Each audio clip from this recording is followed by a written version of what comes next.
ഒരു പ്രധാനപ്പെട്ട കാര്യം പറയാൻ വേണ്ടിയാണ് ഞാനിപ്പോ ഇങ്ങോട്ട് വന്നത്. അയോധ്യയിലെ ശ്രീരാമ ജന്മഭൂമി ക്ഷേത്രത്തിൽ വലിയ തട്ടിപ്പും ക്രമക്കേടും നടക്കുന്നു എന്നാണ് ഇപ്പോൾ പുറത്തുവരുന്ന റിപ്പോർട്ടുകൾ.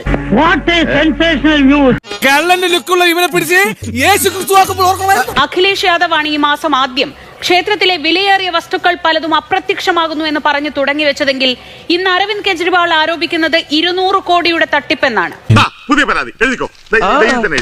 വീണ്ടും പരീക്ഷണമാണ്. അവിടെ ക്രമക്കേടുകളോ അല്ലെങ്കിൽ മോഷണങ്ങളോ നടക്കാനുള്ള സാധ്യത വളരെ കൂടുതലാണ്.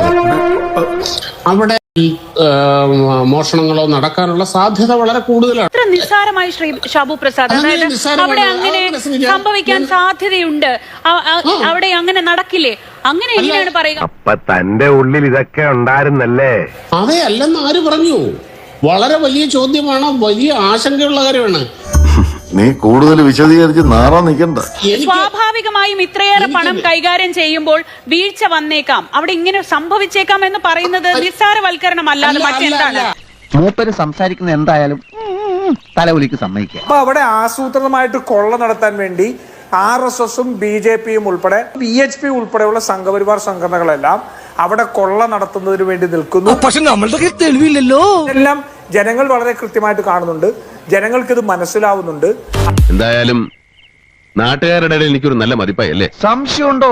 അത് തീർച്ചയായിട്ടും നാളെ BJPക്ക് തന്നെ തിരിച്ചടി മാറുന്നുള്ള കാര്യത്തിൽ തർക്കമൊന്നുമില്ല. ഇത് തീ ചവിട്ടി നിന്നിട്ടുള്ള കളിയാണ്. കണ്ടകശനി കൊണ്ടേ പോകുന്നൊരു ചൊല്ലുണ്ട്, ഇത് നിന്നെയും കൊണ്ടേ പോകും. BJPയും RSSനെ സംബന്ധിച്ചോളം അവർക്ക് ഇത് വിശ്വാസവും ഒന്നുമല്ല, അവർക്ക് വെറും രാഷ്ട്രീയ ഉപകരണം മാത്രമാണ്. നീ എന്തിനാണ് ഈ ലോകത്ത് ജനിച്ചിരിക്കുന്നറിയാം?